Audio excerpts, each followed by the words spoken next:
नमस्कार दोस्तों, स्वागत करेंगे आप सभी मित्रों का हम अपने YouTube चैनल एएनएमई कॉर्नर में। आज की वीडियो में हमें बात करना है नॉन कोऑपरेशन मूवमेंट पर, असहयोग आंदोलन पर।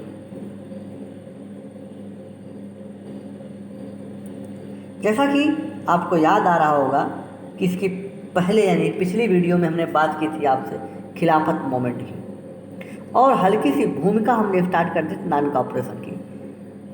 अब तक हमारी जो जर्नी आई है इतिहास में, जो हमारी यात्रा आ चुकी है, वो पहुंच चुकी है 1919 और 1920 तक के बीच में। यहाँ की जो कहानी चल रही है यहाँ तक हम पहुंच चुके हैं।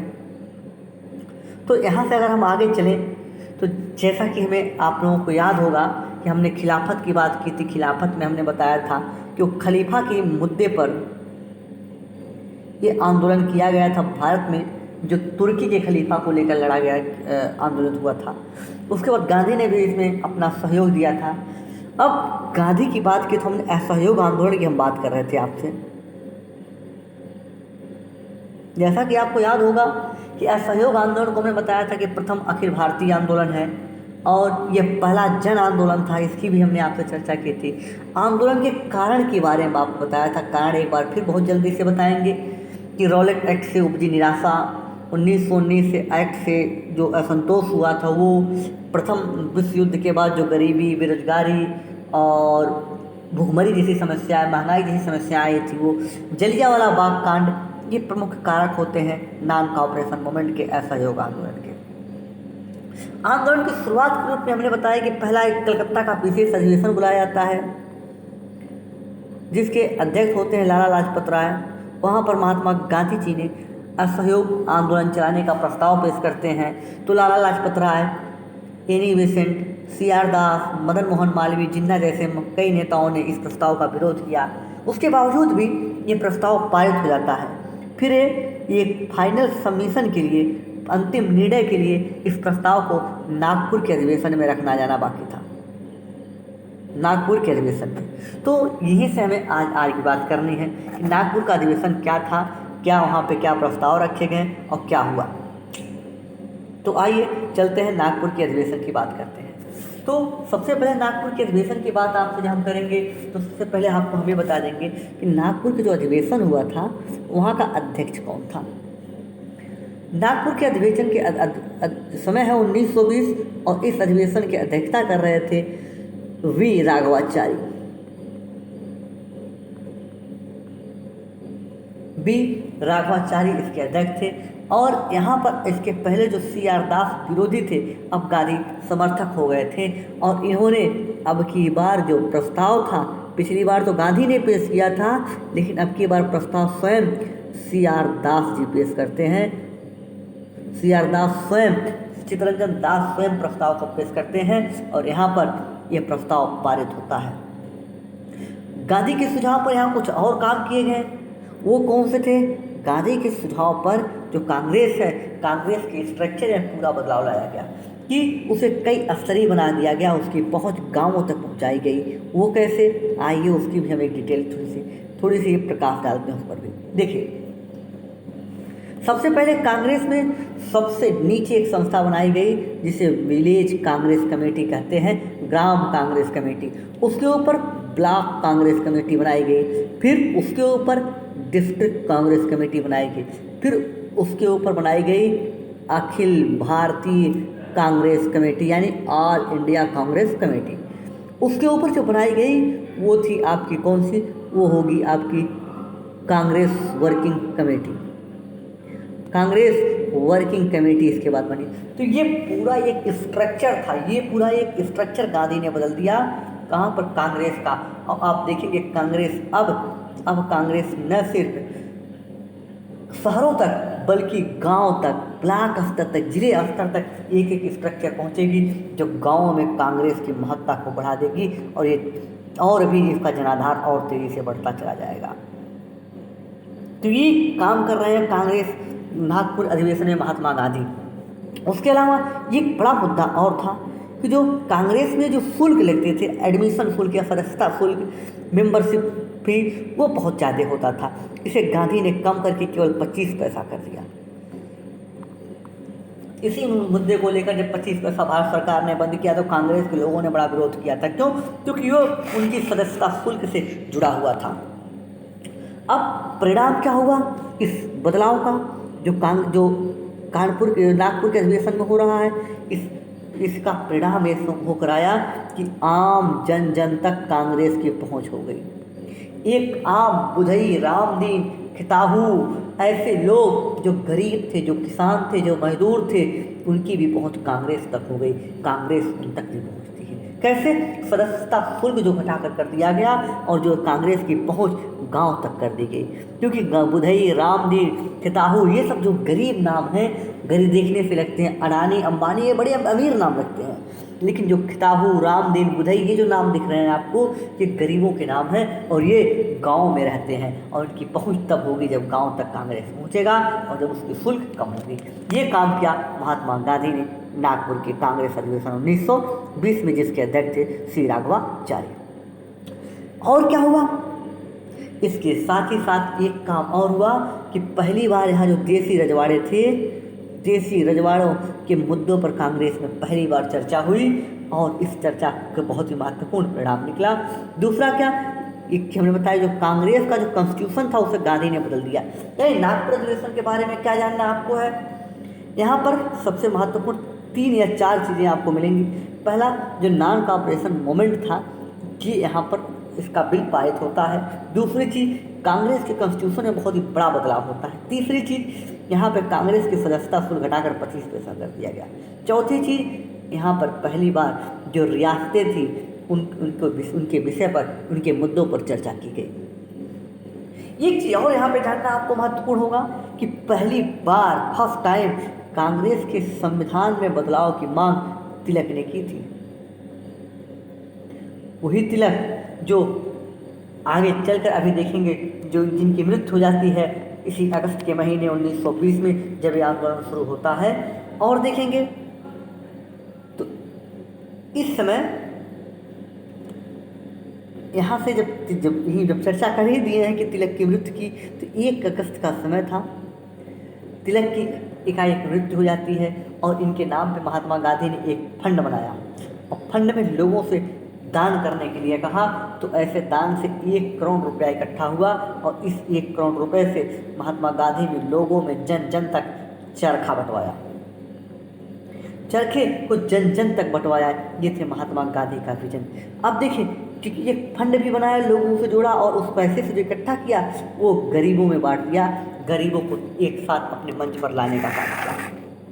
जब असहयोग आंदोलन शुरू हो चुका था तो असहयोग आंदोलन में 2 काम एक साथ हो रहे थे, 2 काम एक साथ चल रहे थे। पहला, आप देखिए 2 काम कौन कौन से हैं। एक तरफ बहिष्कार चल रहा था और दूसरी तरफ क्या चल रहे थे? रचनात्मक कार्य। यानी एक तरफ महात्मा गांधी का ये आंदोलन सरकार का बहिष्कार कर रहा था और दूसरी तरफ जो वंचित वर्ग है, जो गरीब है, दुखी है, इनकी डेवलपमेंट का काम कर रहे थे। अब देखिए, सबसे पहले हम बात करेंगे यहाँ से बहिष्कार की, कि कौन से बहिष्कार की चर्चा कर रही थी, क्या बहिष्कार किया जा रहा था। तो देखेंगे, जो बहिष्कार था वो बहिष्कार हो रहा था क्या? सबसे पहला बहिष्कार था जो वो विधायी परिषदों के चुनावों का था, कि जो विधायी परिषद के चुनाव हैं उसमें ये लोग भाग नहीं लेंगे। और किसका बहिष्कार था? बहिष्कार था सरकारी नौकरियों का। जितनी भी सरकारी नौकरियां हैं लोगों ने छोड़ने शुरू कर दी, जितने भी सरकारी शिक्षण संस्थान थे लोगों ने भाग लेने से मना कर दिया, सरकारी समारोह में लोगों ने जाने से इनकार कर दिया। ये गांधी के निर्देश पे काम हो रहा था। उसके बाद क्या हो रहा है? बहिष्कार किया विदेशी वस्तुओं का। विदेशी वस्तुओं को आप देखेंगे तो होली जलाई गई, विदेशी जितने वस्तु थे उन्हें जलाया गया, होली जलाई गई। और इन विदेशी वस्तुओं को जब होली जलाई जा रही थी तो इसी बात को लेकर रविंद्रनाथ टैगोर ने कहा, इन्हीं विदेशी वस्तुओं की जब होली जला रही थी रविंद्रनाथ ने टैगोर कहा कि ये निष्ठुर बर्बादी है, इसे निष्ठुर बर्बादी की संज्ञा रविंद्रनाथ टैगोर ने दी थी। अब देखिए, इसी समय विदेशी वस्तुओं की होली चल रही थी और होली चलने के साथ साथ आप देखेंगे सरकारी अदालतों में लोगों ने त्यागपत्र देना शुरू कर दिया। जितनी सरकारी अदालतें थी तो कैसे त्यागपत्र कौन कौन दे रहा है, जैसे त्यागपत्र देंगे अदालतों से मोतीलाल नेहरू। और कौन दे रहे हैं, पटेल। पटेल में दोनों पटेल ब्रदर सरदार वल्लभ भाई पटेल और विट्ठल भाई पटेल। और कौन दे रहा है, अरोड़ा आसफ अली, आसफ अली और आप देखेंगे CR दास। ये जो प्रमुख नाम है, इन लोगों ने सभी ने अपनी जो वकीली गिरी थी या जो जो वकील थे इससे अपने पद से त्यागपत्र दे दिया, सरकारी अदालतों से त्यागपत्र दे दिया कि हम आपके यहाँ वकील नहीं रहेंगे। ये सरकारी विरोध हो रहा है। और क्या विरोध हो रहा है, अगर पाँचवा देखा जाए, पाँचवा छठवां जो भी नंबर चक्रम बताते हैं, पहले हमने विधायी शक्तियों के विरोध की बात की, विदेशी वस्तुओं की विरोध की बात की, सरकारी नौकरियों की विरोध की बात की और त्यागपत्र की विरोध की बात की। तो पाँचवा कौन सा विरोध हो रहा है, जो पाँचवा अगला विरोध हो रहा है वो कौन सा है, इस विरोध की अगर हम बात करें तो ये पाँचवा विरोध है कि जितने सरकारी पदक मिले हैं, जो भी पदक हैं, इन पदकों को वापस कर दिया जाए। अगर इसमें हम आपको नाम बताएं तो सबसे पहले वापस किया स्वयं महात्मा गांधी ने अपने पदक को। कौन सा पदक, महात्मा गांधी को पदक मिला हुआ था केसरे हिंद का।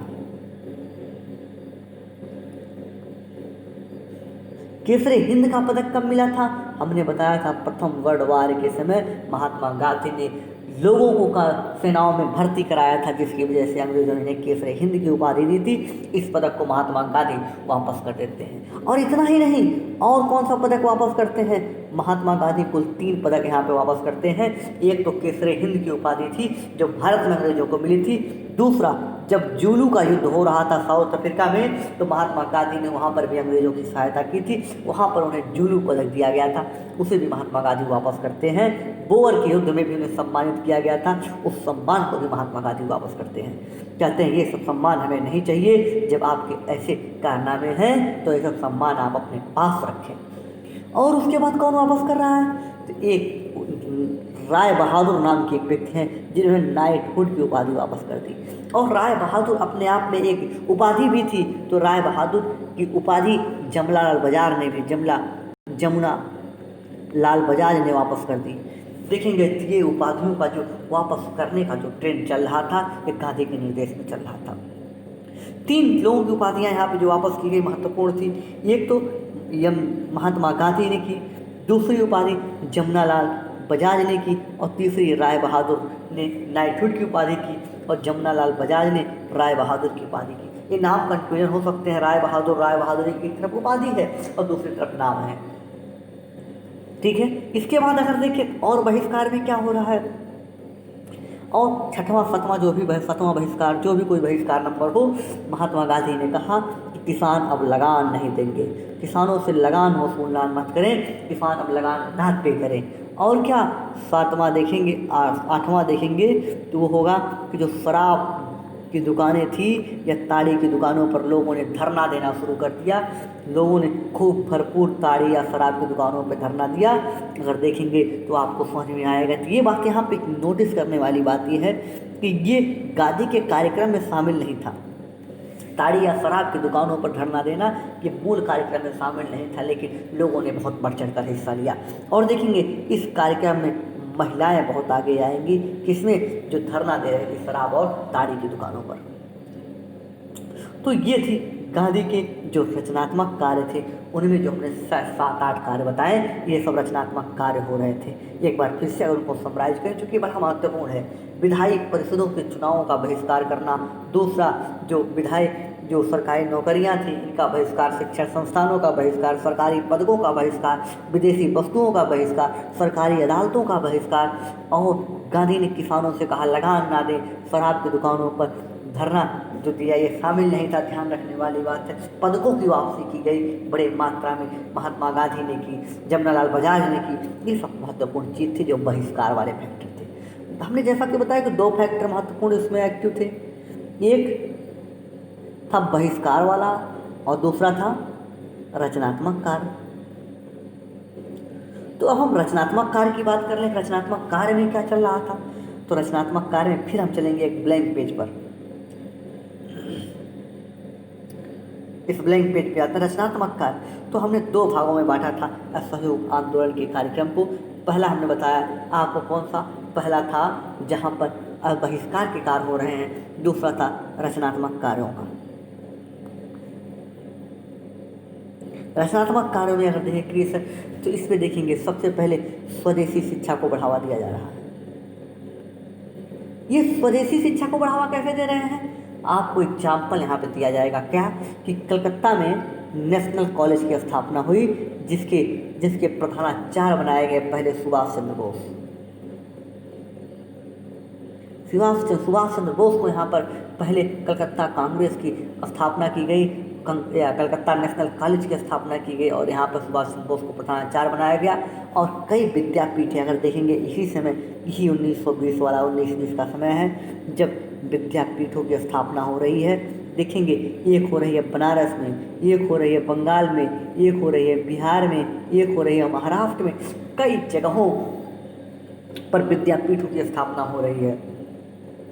यही वो समय है कि यही बनारस की काशी विद्यापीठ आगे चलकर BHU बनेगा किसके, मदन मोहन मालवीय के प्रयासों से, जो एक बहुत ही महत्वपूर्ण यूनिवर्सिटी के रूप में आप जानते हैं। इसके अलावा और क्या होगा, इसके अलावा आप देखेंगे इसी समय AMU अलीगढ़ मुस्लिम यूनिवर्सिटी बनकर आएगी, सामने आएगा। देखेंगे ये भी एक महत्वपूर्ण, लाहौर में राष्ट्रीय कॉलेज की स्थापना की जाएगी। और इतना ही नहीं, एक बहुत ही महत्वपूर्ण आपके लिए करंट अफेयर के साथ जोड़ना चाहते हैं कि अभी 3-4 दिन पहले आपने न्यूज़ में देखा होगा कि जामिया मिलिया इस्लामिया यूनिवर्सिटी है वो पूरे भारत में सबसे बेस्ट यूनिवर्सिटी के रूप में घोषित किया गया है। तो ये जो जामिया मिलिया इस्लामिया यूनिवर्सिटी थी इसकी भी स्थापना इसी समय की गई थी 1920 में। और ये भी महात्मा गांधी की जो असहयोग आंदोलन था उसी का परिणाम था।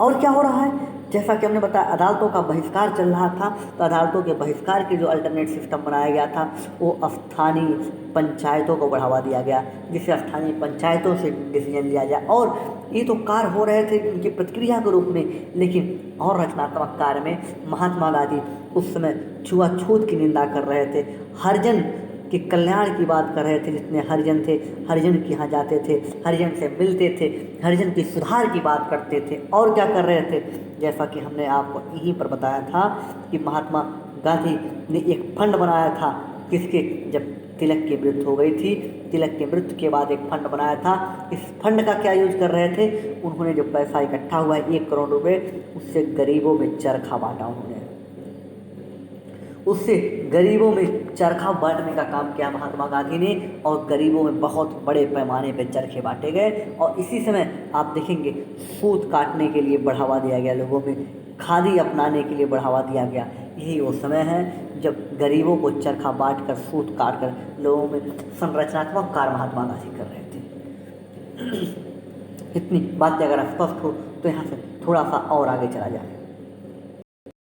अब ये आंदोलन हमने बताया कि आंदोलन का जो आंदोलन चला था जिसके 2 परिणाम निकाले, बहिष्कार और रचनात्मक कार्य के बाद अगर इनका देखा जाए तो इसका क्षेत्रीय प्रसार क्या था, ये भी यही समझ लेना होगा। तो क्षेत्रीय प्रसार की अगर हम बात करें तो इसका क्षेत्रीय प्रसार बहुत व्यापक हुआ। क्षेत्रीय प्रसार में अगर आप देखें तो एक इमेज आपको दिख रही है इंडिया का मैप। इस इंडिया के मैप में हम बताएंगे स्थान पे कहाँ कौन से आंदोलन चले इस समय। तो सबसे पहले आपको हम ले चलते हैं असम में। ये आप असम दिख रहा है। असम में इसी समय चाय के जो बागान हुआ करते थे, चाय के बागान में लोगों ने, मजदूरों ने हड़ताल कर दिया कि हम चाय के बागान में अंग्रेजों के अधीन काम नहीं करेंगे। ये प्रभाव था किसका, ये प्रभाव था महात्मा गांधी के आंदोलन का। और देखेंगे जो केरल है, यहाँ पर मोपला के किसानों ने जो जमींदार थे, ब्राह्मण जमींदार थे, के खिलाफ लगान देने से मना कर दिया। तो यहाँ पर जो मुद्दा था सांप्रदायिक हो गया था। इसको हमने जब किसान विद्रोह पढ़ा रहे थे तो हमने बताया था कि मोपला का विद्रोह 2 बार होता है। एक जो अब की बार होता है 1921 वाला, ये असहयोग आंदोलन के समय होता है। और गांधी और शौकत अली ने यहाँ पर दोनों ने यात्रा की थी और इस सांप्रदायिकता को समाप्त करने में सहयोग दिया था। तो ये 2 जगह हमने देखा, एक असम और एक केरल। इसके अलग अगर हम बात करें तो आप देखेंगे ये बम्बई वाले हिस्से में, बॉम्बे में मजदूरों ने हड़ताल कर दी, श्रमिकों का हड़ताल हुआ।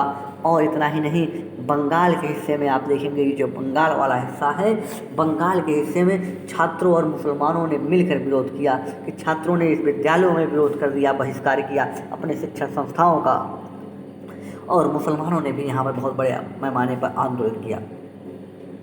इसके अलावा पंजाब में आप देखेंगे, पंजाब वाला जो हिस्सा है, इस पंजाब में अकाली विद्रोह इसी समय हो रहा है, अकालियों का विद्रोह इसी समय हो रहा है। अकाली विद्रोह किसके खिलाफ हो रहा है? ये गुरुद्वारा में जो भ्रष्ट जो महंत हुआ करते थे उनके खिलाफ भी अकालियों का विद्रोह हो रहा है। तमिलनाडु में आप यहीं पर देखेंगे, जो तमिलनाडु वाला हिस्सा है, ये इस तमिलनाडु वाले हिस्से में मद्यपान के खिलाफ जो बहुत बड़ा आंदोलन हो रहा है। और यहाँ पे एक्टिव एक और नेता का नाम है, जिनका नाम है सी राजगोपालाचारी, इसी समय वो एक्टिव थे तमिलनाडु के हिस्से में। यहीं के ऊपर आप देखेंगे आंध्र प्रदेश में हमने बताया था एक जनजातीय आंदोलन चल रहा है जिसका नाम था रंपा गुडप्पा। इसको जब हमने आपको जनजातीय आंदोलन बताई थी तो बताया था कि रंपा गुडप्पा आंदोलन यहाँ चल रहा था। अलारी सीताराम राजू इसका नेतृत्व कर रहे थे और इसका लक्ष्य था क्या कि जो अंग्रेजों की वन नीति है, वन नीति के खिलाफ विद्रोह इन्होंने किया था। इतना ही नहीं, आपको जो पश्चिम वाला हिस्सा खाली दिख रहा है, ये खाली नहीं रहेगा। यहाँ पर राजस्थान के हिस्से में बिचौलियों ने विद्रोह कर दिया था, बिचौलियों ने प्लस किसानों दोनों ने विद्रोह किया। और इनका उद्देश्य क्या था?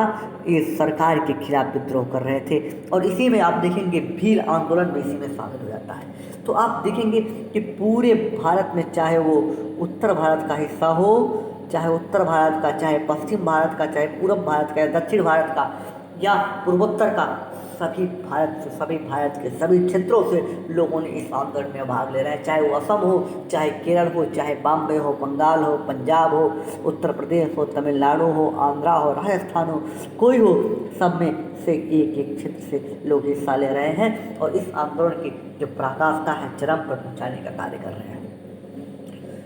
इसमें से जो महत्वपूर्ण आपको जानना है वो है असम में। असम आपको याद होना चाहिए कि चाय के बागान में मजदूरों ने किया। दूसरा, केरल में मोपला विद्रोह हो रहा है, इसलिए केरल इम्पॉर्टेंट है। आपको जानना होगा यहाँ पर तमिलनाडु में जो मद्यपान के विरुद्ध आंदोलन हो रहा है, सी राजगोपालाचारी नाम आपको याद होना चाहिए। आंध्र प्रदेश में रंपा गुडप्पा जो हो रहा है ये आपको याद होना चाहिए। और साथ ही साथ आपको याद करने के लिए राजस्थान में भील आंदोलन, जी आपको महत्वपूर्ण है, इनके आपको रेफरेंस पता होने चाहिए। अब यहाँ से अगर हम आगे बात करें तो जो आंदोलन था, इस आंदोलन की वापसी कैसे हुई, ये आंदोलन वापस कैसे लिया महात्मा गांधी ने, इसकी भी चर्चा हमें करनी होगी। देखिए, जब आंदोलन अपने चरम पर था, जगह जगह विरोध हो रहे थे, जगह जगह स्वदेशी के बढ़ावा देने के लिए कार्य हो रहे थे, जगह जगह लोगों ने अहिंसात्मक तरीके से धरना दे रहे थे, अपनी बातों को रख रहे थे। उसी समय एक हल्की सी झड़प हो रही है, कहाँ पर? उत्तर प्रदेश के एक छोटे से शहर है गोरखपुर के पास, चौरी चौरा एक छोटा सा स्थान है। यहाँ पर एक किसान और पुलिस के बीच झड़प होती है तो पुलिस की पूरी चौकी को किसानों ने जला दिया।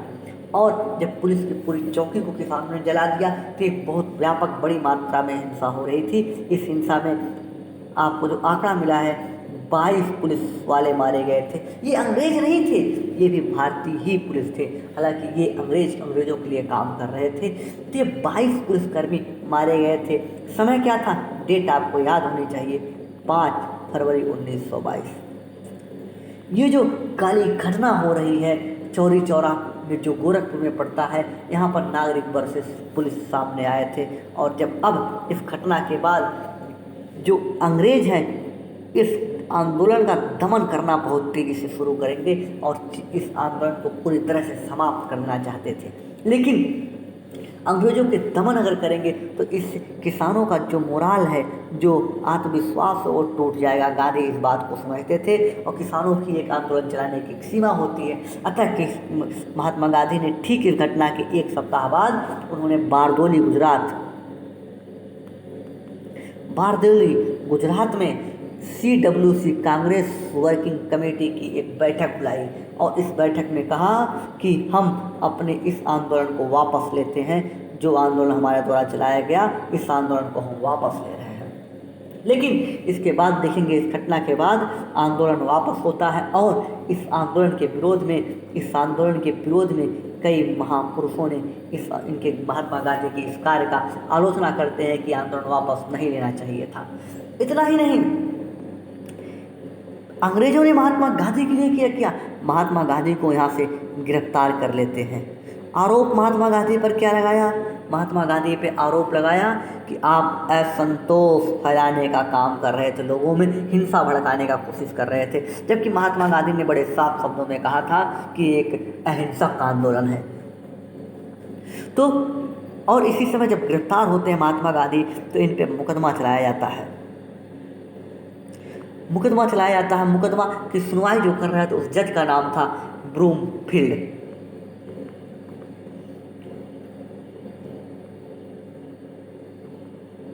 जज का नाम था ब्रूमफील्ड जब सुनवाई कर रहा था तो सुनवाई के दौरान वो महात्मा गांधी से बड़ा प्रभावित हुआ, लेकिन उन्होंने महात्मा गांधी को 6 वर्ष की सजा सुनाई। महात्मा गांधी की इस 6 वर्ष के पहले उन्हें रिहाई हो जाती है। क्यों? क्योंकि इसी बीच उनकी तबीयत खराब होती है, लोगों में असंतोष बढ़ रहा था और इसको लेकर महात्मा गांधी को जेल से बाहर रिहा कर दिया जाता है। लेकिन ये बात तो महात्मा गांधी की रिहाई की थी, लेकिन इसके पहले जो उन्होंने कार्य किया था कौन सा? असहयोग आंदोलन को बंद करके, इससे लोगों में असंतोष था। बड़े बड़े नेता, गद्दावर नेता महात्मा गांधी से नाराज थे। उनमें अगर नाम देखें तो आप पाएंगे कि महत्वपूर्ण, सबसे पहले हम सुभाष चंद्र बोस की बात करेंगे। सुभाष चंद्र बोस ने क्या कहा? सुभाष चंद्र बोस ने कहा कि यह राष्ट्रीय दुर्भाग्य है कि महात्मा गांधी ने इस आंदोलन को रोक दिया, बंद कर दिया। उसके बाद गुरुदेव, जिन्हें महात्मा गांधी गुरुदेव के नाम से पुकारते थे, रविंद्रनाथ टैगोर ने कहा कि महात्मा गांधी अहम के शिकार हो गए हैं, घमंड का शिकार हो गए हैं। इस दौरान रविंद्रनाथ टैगोर ने 2 आलोचनाएं की थी। पहली, जब विदेशी वस्तुओं की होली जलाई जा रही थी तब उन्होंने क्या कहा था कि निष्ठुर बर्बादी है, और इस समय वो कह रहे हैं कि महात्मा गांधी अहम का शिकार हो गए हैं और वो अहमतावादी हो गए हैं जो इस आंदोलन को उन्होंने रोक दिया। जबकि उन्हें आंदोलन चलाना था। इनका मानना था रविंद्रनाथ टैगोर का कि महात्मा गांधी अपने दम पे मूवमेंट को चलाना चाहते हैं, वो चाह रहे हैं कि मूवमेंट को हम चलाएं और जब चाहें ब्रेक लगा दें। इसलिए वो कहते हैं कि महात्मा गांधी अहम का शिकार हो गए हैं। जवाहरलाल नेहरू जो युवा थे इस समय वो युवा हुआ करते थे, इन्होंने भी इनकी आलोचना की और उन्होंने कहा जवाहरलाल, ये आश्चर्यजनक है इस आंदोलन को वापस करना क्यों किया गया समझ नहीं आता। और इनके पिता जो मोतीलाल नेहरू थे, इन्होंने एक बड़ी ही कड़ी आलोचना की और बहुत ही लॉजिकल आलोचना की। उन्होंने कहा कि एक कन्याकुमारी का गांव अगर अहिंसा के सिद्धांत का पालन न करता हो तो उसकी सज़ा किसी हिमालय के गांव को क्यों दी जाए। ऐसी आलोचना करके महात्मा गांधी से वो प्रश्न पूछते हैं। और महात्मा गांधी इसके बावजूद उनका एक ही मत था कि अगर हमने कहा कि हिंसा हुई तो आंदोलन वापस होगा, और हमने कहा अहिंसक होगा इसलिए आंदोलन वापस ले लिया गया। लेकिन इसके जो अन्य तर्क जो इतिहासकारों ने बताए हैं, इसके एक अन्य तर्क हो सकते हैं। क्यों? इसको ही समझ लीजिए, शायद आपके मेंस के लिए बड़ा ही महत्वपूर्ण होगा। देखिए, जो महात्मा गांधी थे, क्योंकि ये जो आंदोलन था ये लोगों का आंदोलन था। कैसे लोग हैं? निहत्थे, इनके पास हथियार नहीं है। अगर इनका दमन करना अंग्रेज शुरू कर देंगे तो बड़ी आसानी से दमन कर देंगे। आपने आधार बनाया क्या कि हाँ अहिंसा होगी, हिंसा नहीं हो सकती इस आंदोलन में, लेकिन अंततः क्या कर दिया? चौरी चौरा घटना के बाद आपने वहाँ पर हिंसा कर दी, और हिंसा का जब परिणाम देखा अंग्रेज, तो अंग्रेज इसका बंदूकों, हथियारों से दमन करना शुरू करेंगे। तो एक बार भी किसी किसान की, किसी मजदूर की हिम्मत नहीं होगी कि दोबारा फिर आगे किसी आंदोलन में भाग ले। गांधी के पास मौका था, जैसे ही देखा कि आंदोलन एक डेढ़ साल चल चुका है और लोगों में धीरे धीरे कमी महसूस होने लगी है साहस की, और उसी समय यह घटना होती है और उस उन्होंने फ़ायदा उठाया कि आंदोलन को वापस ले लिया, जिससे ये ना हो कि अंग्रेज दमन कर पाए। अंग्रेज तो छटपटा के ही रह गए कि हम दमन करने जा रहे हैं, तब तक आंदोलन वापस हो गया। अगर अंग्रेज दमन करते तो शायद एक लंबी आंदोलन कुछ समय तक 25-50 सालों तक आंदोलन ना होता। क्यों? क्योंकि जो सोर्स होता, जिनको आंदोलन करना था, उन्हीं को अगर दमन कर देते तो कुछ समय बाद ही फिर उभर पाते। इसलिए गांधी ने इसका बड़ा चतुरता से फायदा उठाया कि इस आंदोलन को रोक दिया, और रोक देने से लोग अपने यहाँ घरों पर वापस चले गए, और जिसके कारण दमन का शिकार नहीं हो पाए। तो गांधी की चतुराई कही जा सकती है, या गांधी का एक दीर्घजीवी सोच कही जा सकती है। ये गांधी का दूरदर्शी सोच थी, जिसकी वजह से उन्होंने आंदोलन वापस किया। हालांकि अलग अलग नेताओं ने इसकी आलोचना की। जो मार्क्सवादी नेता थे, जो मार्क्सवादी विचारक थे, उनका मानना था कि महात्मा गांधी ने जनता के साथ विश्वासघात किया है। क्यों? क्योंकि मार्क्सवाद की विचारधारा ये कहती हो, दो वर्ग मानती है, एक बुर्जुआ वर्ग और एक मजदूर वर्ग। वो कहती है कि जैसे ही जो आम लोग हैं इन पर शासन करना, जैसे ही आम जनता है बड़े बड़े जो अधिकार क्षेत्र हैं अंग्रेजों पर शासन करना शुरू कर दी, तो महात्मा गांधी को चिंता होने लगी कि अंग्रेजी सत्ता अगर समाप्त हो जाएगी तो फिर समानता आ जाएगी। और कैसी समानता? जो बुर्जुआ वर्ग समाप्त हो जाएगा। और महात्मा गांधी को भी ये बुर्जुआ मानता है, कहता है कि ये बुर्जुआ वर्ग के समर्थक हैं। इसी वजह से महात्मा गांधी ने इस आंदोलन को वापस ले लिया। ये तर्क था मार्क्सवादी का। अब इतनी बातें अगर स्पष्ट हो जाए तो एक चीज़ और यहाँ से आगे आपको हम बताएं। देखिए, यहाँ पर जो युवा थे, इनका जो रुझान हुआ इस गतिविधि के कारण, आंदोलन रोकने के कारण, ये क्रांतिकारी हो गए। क्रांति की ओर इनका रुझान धीरे धीरे होने शुरू हो गया। और इसका परिणाम क्या हुआ? परिणाम हुआ बम की राजनीति शुरू हुई। जो बम की राजनीति, गोला बारूद बम की राजनीति प्रारंभ हुई। तो आइए, जितनी हमने अभी तक चर्चा की, इस पूरी चर्चा की एक बार पीपीटी देख लेते हैं, और फिर उसके बाद हम आगे डिस्कस करेंगे। हमने बात की थी आपसे कि जो नागपुर का अधिवेशन है 1920 में हुआ, राघवाचार्य यहाँ के अध्यक्ष हुए, और यहाँ पर जो मुख्य काम थे, CR दास जो अब तक विरोधी थे महात्मा गांधी के, उस समर्थन में आ गए, और इस प्रस्ताव को उन्होंने ही पेश किया, और विशेष बहुमत से यह प्रस्ताव पारित होता है। देखेंगे, यहीं पर पहली बार देशी रजवाड़ों के मुद्दे पर कांग्रेस में चर्चा हुई। कांग्रेस के संविधान को बदल दिया गया। कांग्रेस की जो सदस्यता शुल्क थी 25 पैसा कर दी गई, और जो स्ट्रक्चर बदला गया, इसकी हमने बात की। कांग्रेस सबसे नीचे स्तर पर ग्राम कमेटी, ब्लॉक कमेटी, जिला कमेटी, प्रांतीय कमेटी, अखिल भारतीय कमेटी और कांग्रेस वर्किंग कमेटी का गठन किया गया। ये एक पूरा खाका तैयार कर दिया गया, और इसका परिणाम क्या हुआ कि कांग्रेस की जो पहुंच हुई वो आम जन जन तक पहुंची। कांग्रेस आम जन जन तक पहुंची, इससे क्या हुआ? राष्ट्रवाद का जो विचारधारा थी, राष्ट्रवाद का जो विकास हुआ, नेशनलिज्म का विकास आम जन तक पहुंचा। रामदीन, बुधई, खदेरू, इन सब तक पहुंचा। जो ऐसे लोग जो गरीब थे उन तक पहुंचा। इसके बाद हमने बताया कि जब असहयोग आंदोलन जब पारित हो गया कि चलाया जाए, तो महात्मा गांधी ने असहयोग आंदोलन शुरू किया। इसकी शुरुआत पहले 1 अगस्त को ही कर दी गई थी।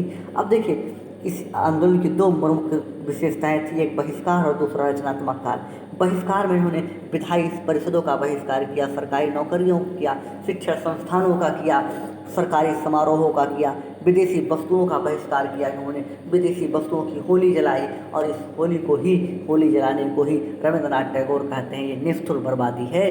सरकारी आंदोलनों का बहिष्कार, सरकारी अदालतों का बहिष्कार किया। और देखेंगे, इसी समय त्याग पत्र दे दिया किसने? मोतीलाल नेहरू ने, वल्लभ भाई पटेल ने, सरदार वल्लभ विट्ठल भाई पटेल ने, आसफ अली ने, CR दास ने अपनी जो बैरिस्ट्री थी या वकीली से त्याग पत्र दे देते हैं। और इनके अलावा सरकारी पदकों को वापस किया गया। महात्मा गांधी ने 3 पदक वापस किए, एक केसरी हिंद की, दूसरी जुलू युद्ध के पदक की, और तीसरी बोयर पदक की। इन तीनों को वापस कर देते हैं। और जमनालाल बजाज ने राय बहादुर की उपाधि वापस की, और राय बहादुर ने नाइटहुड की उपाधि वापस कर दी। गांधी ने कहा कि किसान अब लगान ना दें, लगान से वंचित करें। और इस समय इस घटना के दौरान एक आंदोलन सबसे अधिक जो प्रभावी था, सबसे अधिक जो लागू हुआ, वो था महिलाओं के द्वारा शराब और ताड़ी की दुकानों पर धरना देना। और इस कार्यक्रम में महात्मा गांधी ने शामिल नहीं किया था, लेकिन ये बहुत ज़्यादा प्रसिद्ध हुआ। इसके इतर रचनात्मक कार्य थे। रचनात्मक कार्यों में आप देखेंगे तो सुभाष चंद्र बोस को कलकत्ता नेशनल कॉलेज का अध्यक्ष बनाया गया, प्रधानाचार्य बनाया गया। विद्यापीठों की स्थापना की गई, काशी में बना, महाराष्ट्र में आप देखेंगे, बिहार में। और यही विद्यापीठ काशी का जो आगे चलकर BHU में बदल गया, बनारस हिंदू यूनिवर्सिटी में बदल गया। जामिया मिलिया इस्लामिया की स्थापना होती है और एएमयू की स्थापना होती है। लाहौर में राष्ट्रीय कॉलेज की स्थापना की जाती है। स्थानीय पंचायतों की स्थापना हो रही है। छुआछूत की निंदा कर रहे हैं महात्मा गांधी घूम कर गाँव में जा जाके हरिजन सुधार कर रहे हैं। चरखा का वितरण कर रहे हैं, सूत काटने के लिए, खादी को बढ़ावा देने के लिए ये सब कार्य महात्मा गांधी कर रहे हैं। इसी समय देखेंगे एक आंदोलन की जब प्रारंभ हुई थी 1 अगस्त 1920 को, तभी तिलक की मृत्यु हो जाती है और महात्मा गांधी ने उनके नाम पर चंदा इकट्ठा किया और इकट्ठा करके लोगों में, गरीबों में चरखा वितरण किया और ये चरखा बड़े पैमाने पर महात्मा गांधी ने वितरित किया और इस चरखा के माध्यम से उन्होंने सूती को बढ़ावा दिया, जो एक बड़े पैमाने पर राष्ट्रीय आंदोलन का आधार बना। इसके बाद हमने बात की थी आपसे कि इस आंदोलन का जो क्षेत्रीय विस्तार था वो कहाँ था। इस आंदोलन के क्षेत्रीय विस्तार में असम में चाय के बागानों में हड़ताल हो गई, केरल में मोपला विद्रोह हो रहा था जो सांप्रदायिक हो गया। गांधी और शौकत अली ने यहाँ पर यात्रा की थी, इस आंदोलन के सांप्रदायिकता को समाप्त किया था। बॉम्बे में श्रमिकों का हड़ताल हो रहा था। पंजाब में देखेंगे अकालियों का विद्रोह हो रहा था, गुरुद्वारों के महंत जो ध्वस्त हो गए थे उनके खिलाफ। बंगाल में छात्रों मुसलमानों ने आंदोलन कर दिया। तमिलनाडु में मद्यपान के खिलाफ आंदोलन हो रहा था और यहाँ पर एक्टिव थे सी राजगोपालाचारी। आंध्र प्रदेश की बात करें तो आंध्र प्रदेश में रंपा गुडप्पा विद्रोह हो रहा था जो एक जनजातीय विद्रोह है और यहीं पर अलारी सीताराम राजू जो बहुत ही एक्टिव थे और ये विद्रोह हो रहा था किसके खिलाफ, वन नीति के खिलाफ। इसके अलावा राजस्थान में बिचौलियों ने विद्रोह कर दिया, किसानों ने विद्रोह कर दिया और यहीं पर भील आंदोलन भी इसी समय स्टार्ट हुआ। और देखेंगे जो हमने आपको पहले ही नोट में बताया था उसकी हमने आपसे चर्चा की थी। आगे आइए, आंदोलन की जो वापसी हुई उसकी हमने बात की कि 5 फरवरी 1922 को चौरी चौरा की घटना होती है, जिस घटना के बाद आप देखेंगे नागरिक और पुलिस के बीच एक झड़प सी उत्पन्न होती है। महात्मा गांधी इस घटना से क्षुब्ध हो जाते हैं जहां पर 22 पुलिसकर्मी मारे जाते हैं और बारदोली गुजरात में महात्मा गांधी ने CWC की यानी कांग्रेस वर्किंग कमेटी की बैठक बुलाई और इस आंदोलन को ठीक 1 सप्ताह बाद वापस कर लिया। महात्मा गांधी को यहाँ पर गिरफ्तार कर लिया जाता है। न्यायाधीश ब्रूमफील्ड ने मुकदमा चलाया और 6 वर्ष की सजा सुनाई और लोगों में असंतोष फैलाने के आरोप लगाया गया महात्मा गांधी पर। महात्मा गांधी की तबीयत खराब होने के कारण उन्हें जल्दी ही वहाँ से रिहा कर दिया जाता है। और देखेंगे इसका जो प्रभाव हुआ, जगह जगह लोगों ने महात्मा गांधी का विरोध करना शुरू कर दिया और इन विरोधों में अगर हम बात करें तो सबसे प्रमुख नाम है सुभाष चंद्र बोस का। सुभाष चंद्र बोस ने इसे राष्ट्रीय दुर्भाग्य का नाम दिया है। जवाहरलाल नेहरू ने इसे कहा है कि ये आश्चर्यजनक था, ये कैसे हुआ। इसके अलावा रविंद्रनाथ टैगोर ने जिसके पहले विदेशी कपड़ों की होली जलाने को निष्ठुर कह चुके हैं, इस बार वो कहते हैं कि गांधी अहम का शिकार हो गए हैं। मोतीलाल नेहरू ने कहा कि कन्याकुमारी का एक गांव अगर अहिंसा का पालन न करे तो उसकी सजा हिमालय के गांव को क्यों दी जाए।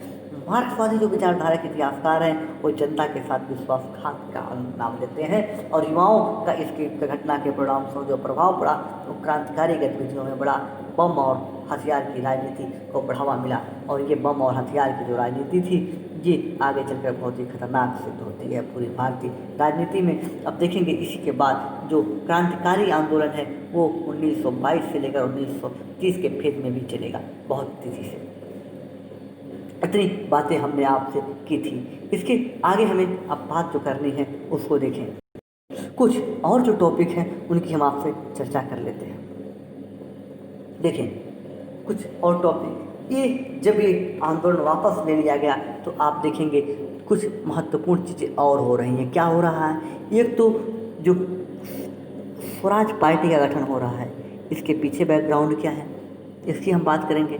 इसके पीछे जो बैकग्राउंड है, कारण है कि जो जब असहयोग आंदोलन वापस ले लिया गया था तो इससे लोगों में बड़ी निराशा उत्पन्न हुई और इतना ही नहीं, कांग्रेस के 2 विचार उत्पन्न होने लगे।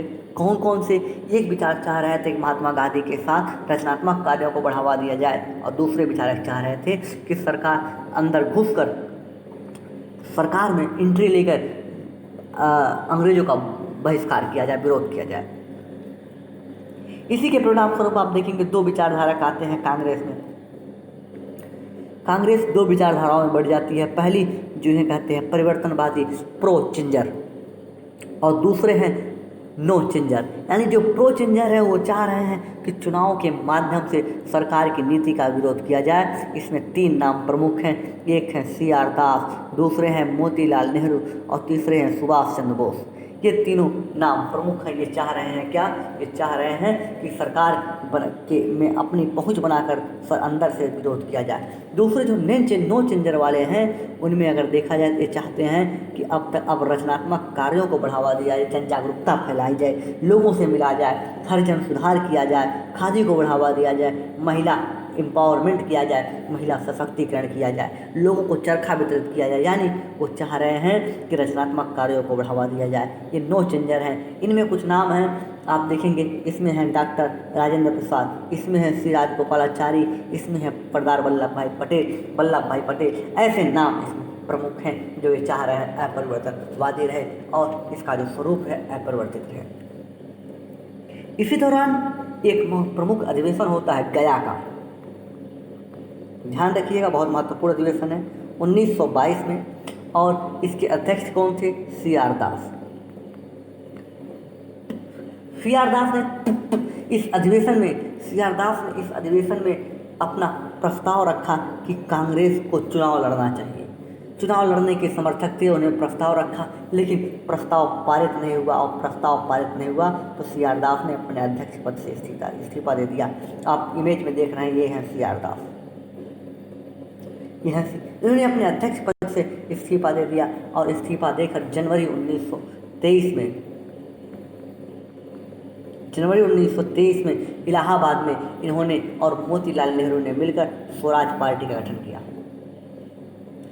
दोनों लोग मिलकर स्वराज पार्टी का गठन करते हैं और इसमें आप देखेंगे तो चित्तरंजन दास जो बनते हैं कि ये इसके अध्यक्ष बनते हैं स्वराज पार्टी के, और मोतीलाल नेहरू इसके सचिव बनते हैं। स्वराज पार्टी के कुछ ऑब्जेक्टिव थे। आखिर इसके ऑब्जेक्टिव क्या थे? जी हाँ, ऑब्जेक्टिव की अगर हम बात करें तो स्वराज पार्टी का जो उद्देश्य था वो था स्वराज प्राप्त करना, यानी डोमिनियन स्टेटस की बात कर रहे थे। दूसरा, संविधान निर्माण में भारतीयों की द्वारा संविधान बनाया जाए, इसी उसने मांग की और कहा कि 1919 की जो कमियां थी 1919 के एक्ट की, उसको उन्होंने उजागर किया। इन्होंने अहिंसा में अपना विश्वास जताया कि हम भी अहिंसक हैं और कांग्रेस के सहयोगी हैं, हम कांग्रेस से अलग नहीं हैं। स्थिति अब तक ऐसी बन चुकी थी कि कांग्रेस में लग रहा था कि जैसे सूरत 1907 में विभाजन हुआ था, लग रहा था फिर 1922-23 में फिर एक बड़ा विभाजन हो जाएगा। लेकिन इस विभाजन की इस समय के नेताओं की जो सूझबूझ है उसे दाद देनी होगी। इस वर्ग के नेताओं ने एक काम किया। क्या किया? इस वर्ग के नेताओं ने तुरंत एक कांग्रेस का 1923 का विशेष अधिवेशन बुलाया। ये विशेष अधिवेशन बुलाया जाता है और विशेष अधिवेशन में आप देखेंगे इसके जो अध्यक्ष होते हैं वो अध्यक्ष होते हैं कांग्रेस के विशेष अधिवेशन के अब्दुल कलाम आज़ाद। अब्दुल कलाम आज़ाद इस समय ने वहाँ पे अधिवेशन में जितने मुद्दे थे उन मुद्दों को सुलझा लिया जाता है और मुद्दे के सुलझाने के बाद घोषणा की जाती है कि जो स्वराज पार्टी है ये कांग्रेस का भाग है और दोनों एक दूसरे में अपनी निष्ठा व्यक्त करते हैं। ये 1923 का अधिवेशन था। 1924 का अधिवेशन फिर होता है जो कि बड़ा ही महत्वपूर्ण है। क्यों? क्योंकि यहाँ पर महात्मा गांधी इस अधिवेशन के अध्यक्ष थे और इस अधिवेशन में ही महात्मा गांधी ने स्वराज पार्टी की स्थापना को उचित ठहराया और कहा कि जो स्वराज पार्टी है ये कांग्रेस का ही भाग है। और उसने पूरा स्वराज पार्टी को दोबारा उन्होंने समर्थन किया और अपने अध्यक्ष में एकमात्र 12 अध्यक्ष बने। ही ध्यान देने वाली बात है। अब देखें तो स्वराज पार्टी का समर्थन हो गया। स्वराज पार्टी कांग्रेस को सपोर्ट कर रही है और कांग्रेस स्वराज पार्टी को सपोर्ट कर रहा है, यानी दोनों में सूझबूझ की वजह से आप देखेंगे जो विघटन होने वाला था एक बार फिर वो विघटन होने से रुक गया है। अब स्वराज पार्टी की बात क्या है, इनकी क्या उपलब्धियां रही? तो देखिए, पहली उपलब्धि इनकी ये रही कि 1924 में जो चुनाव हुआ उसमें उन्होंने बहुत बड़ी सफलता प्राप्त की। कौन सी? इन्होंने केंद्रीय विधायिका में 45 सीटें प्राप्त कर दी। और देखेंगे जो नगर पालिका का जो चुनाव हुआ इसमें कई मेयर बनकर आए। आप देखेंगे कलकत्ता में CR दास मेयर बनकर आते हैं, इलाहाबाद में जवाहरलाल नेहरू मेयर बनकर आते हैं, पटना में डॉक्टर राजेंद्र प्रसाद, अहमदाबाद में वल्लभ भाई विट्ठल भाई पटेल वहाँ के मेयर बनकर आते हैं। और क्या करते हैं, और ये करते हैं जो सेफ्टी बिल था, सेफ्टी बिल था, जो सेफ्टी बिल और ट्रेड डिस्प्यूट बिल था, जो इस बिल का इन्होंने सरकार के अंदर यानी विधानसभा में और लेजिस्लेटिव काउंसिल में विरोध किया। इसी बिल की जब चर्चा हो रही थी तो आप देखेंगे भगत सिंह ने बम फेंका था 1928 में। इसकी अभी हम चर्चा आगे आपसे करेंगे। और आगे इन्होंने, इस पार्टी ने गांधी के जो रचनात्मक कार्य थे उन रचनात्मक कार्यों को सहयोग किया और बढ़ावा दिया, उन्हें स्वीकार किया कि ये कार्य होने जरूरी थे। तो ठीक है, आप देखिए, आप जैसा कि आपको बता दें कि समय हो चुका है 9:46। तो समय काफ़ी लंबा हो चुका है, यहीं पर हम रुकना चाहेंगे। तो आइए, जितनी हमने चर्चा कर ली है उसकी पीपीटी एक बार आपसे देख लेते हैं, फिर आगे बढ़ते हैं। हमारी चर्चा यहाँ तक आपसे शायद हो चुकी थी।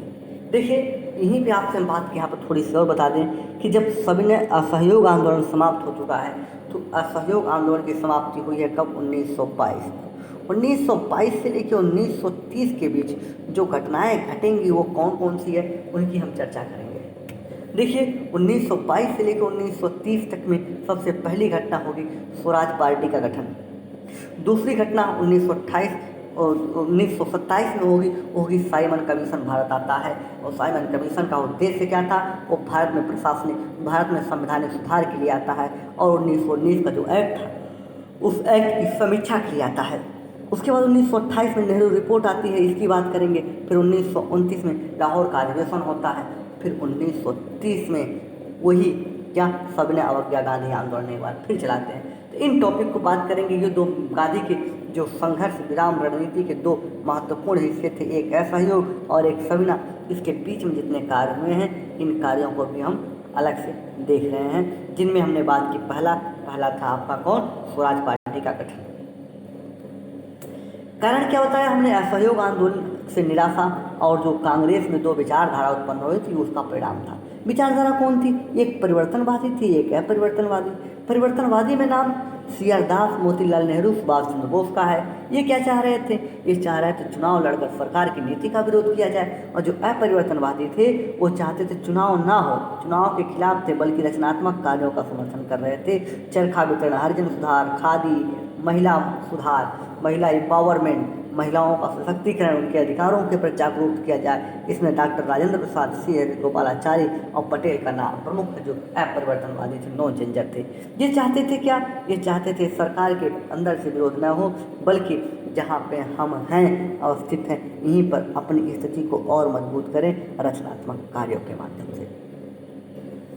इसके बाद जो प्रमुख आपको नाम मिलेगा वो काम होगा 1922 में। आप देखेंगे गया का अधिवेशन होता है जिसके अध्यक्ष CR दास थे और इसमें CR दास ने प्रस्ताव प्रस्तुत किया चुनाव लड़ने के समर्थन में। और इस प्रस्ताव का बहुत तेज़ी से बहुत ही बड़े पैमाने पर विरोध किया गया और विरोध के परिणाम स्वरूप ये प्रस्ताव पारित नहीं होता है और अध्यक्ष पद से CR दास ने इस्तीफा दे दिया। और जनवरी 1930 में, दिसंबर 1922 की बात थी, जनवरी 1930 में इलाहाबाद में इन्होंने खिलाफत स्वराज पार्टी का गठन करते हैं। इसका पूरा नाम जो स्वराज पार्टी है उसका नाम था खिलाफत स्वराज कांग्रेस पार्टी। ये कांग्रेस का एक भाग था और इसके अध्यक्ष थे CR दास और सचिव थे मोतीलाल नेहरू। इसका ऑब्जेक्टिव क्या था? स्वराज प्राप्त करना, डोमिनियन स्टेटस की मांग करना, संविधान के निर्माण में भारतीयों के द्वारा हो ऐसी मांग करना, 1919 के एक्ट की जो कमियां थी उन्हें उजागर करना और अहिंसा में उन्होंने विश्वास जताया तथा कांग्रेस को स्वयं का सहयोगी बताया। फिर 1923 में कांग्रेस का अधिवेशन होता है और इसके अध्यक्ष होते हैं, विशेष अधिवेशन बुलाया गया। लग रहा था जो मतभेद बढ़ गया है, इस मतभेद के फलस्वरूप ऐसी स्थिति बन गई थी कि कांग्रेस का फिर दोबारा 1907 की तरह विभाजन ना हो जाए। इसके अध्यक्ष अबुल कलाम आज़ाद थे और जो मतभेद थे उन मतभेदों को सुलझा लिया गया यहाँ पर। इसके बाद प्रमुख चीज़ आती है 1924 में बेलगांव का अधिवेशन होता है और ये अधिवेशन की अध्यक्षता महात्मा गांधी कर रहे थे। और पुनः स्वराज पार्टी में अपना उन्होंने समर्थन किया और उन्हें विश्वास दिलाया कि स्वराज पार्टी कांग्रेस का भाग है। स्वराज पार्टी की कुछ उपलब्धियाँ थी। उपलब्धियों की अगर हम बात करें तो स्वराज पार्टी के चुनाव में सफलता देखेंगे बहुत बड़े पैमाने पर मिली। एक तो केंद्रीय विधायकों में उन्होंने 45 सीटें जीती। नगर पालिका का चुनाव हुआ, जिसमें कलकत्ता से CR दास, इलाहाबाद से जवाहरलाल नेहरू, पटना से डॉक्टर राजेंद्र प्रसाद और अहमदाबाद से विट्ठल भाई पटेल विजयी हुए। पब्लिक सेफ्टी बिल और ट्रेड डिस्प्यूट बिल पे जब डिबेट हो रहा था तो उन्होंने भारतीयों का पक्ष रखा और इस डिस्प्यूट का उन्होंने विरोध किया। गांधी के रचनात्मक कार्यों का उन्होंने समर्थन किया। ये चीज़ अब तक हो गई, कब तक? 1924 तक की बात। 1924 तक की हमने चर्चा कर ली। अब 1925, 26, 27, 28 तक एक धड़ा सरकार में रहकर कार्य करेगा, दूसरी धड़ा होगा और रचनात्मक कार्यों में लगा हुआ है। अब अगला जो महत्वपूर्ण डेवलपमेंट होगा 1927 में होगा। ये क्या होगा? 1927 में होगा साइमन कमीशन। ये भारत आएगा। इसका उद्देश्य हमने आपको अगले वीडियो में, इसी वीडियो में बताया, एक बार फिर बताते हैं। इसका उद्देश्य था क्या? 1919 की जो कमियां थी, जो एक्ट आया था, इसकी समीक्षा करना और प्लस भारतीयों के लिए जो संवैधानिक सुधारों की मांग थी, इस संवैधानिक सुधारों के लिए समीक्षा रिपोर्ट देना। इन दो उद्देश्यों से साइमन कमीशन भारत आता है। लेकिन इसकी कमी सबसे बड़ी ये थी कि इसमें जितने भी सदस्य थे, 7 सदस्य थे। ये 7 सदस्य कैसे थे? ब्रिटिश पार्लियामेंट से, इसमें कोई भारतीय नहीं था। इस वजह से इस एक्ट का, इस संविधान जो कमीशन था, इस कमीशन का भारत में हर जगह बड़े पैमाने पर विरोध होता है। साइमन गो बैक के लोगों ने द्वारा नारे लगाए जाते हैं और इसी का दमन करने के लिए उसकी प्रतिक्रिया होती है, जिसके परिणाम स्वरूप भारतीय कई नेता घायल होंगे। ये सब की बात हम आपसे अगले वीडियो में करेंगे। आज के वीडियो में इतना ही। अगर अभी तक आपने हमारे YouTube चैनल को सब्सक्राइब नहीं किया है तो प्लीज़ सब्सक्राइब करें और ध्यान रखें कि हमारे यहाँ एक यूपी स्पेशल का विशेष कोर्स चलाया जा रहा है, जो आपके लिए एग्जाम के लिए जो महत्वपूर्ण चीज़ें हैं वो आप यूपी स्पेशल चला रहे हैं और प्लस करंट दोनों हम एक साथ चला रहे हैं। अगर आपने अभी तक हमारे इस दोनों प्रोग्राम को नहीं देखा तो एक बार ज़रूर देखें। क्यों? क्योंकि करंट के लिए एक साथ हम प्रोग्राम लेकर चल रहे हैं, जिसमें हम कवर करेंगे टोटल अगस्त तक के करंट अफेयर तक का, और जिससे आपका जो आगे एग्जाम होगा वो महत्वपूर्ण हो, जहाँ से अधिक प्रश्न हो सके। दूसरा यूपी स्पेशल की हम बात कर रहे हैं। हम यूपी स्पेशल के लिए भी वीडियो लेकर आ रहे हैं, क्योंकि वो लगभग 1-2 क्लासेस यूपी स्पेशल की हो चुकी हैं और जो ये यूपी स्पेशल होगा यहाँ से हमने बड़ी डिटेल में चर्चा की है। ठीक है दोस्तों, तो आप इन सभी कोर्सों का लाभ उठाइए और दीजिए आज्ञा अपने मित्र रमेश चंद्र को। मिलेंगे हम आपसे अगले वीडियो में, तब तक के लिए जय हिंद, जय भारत।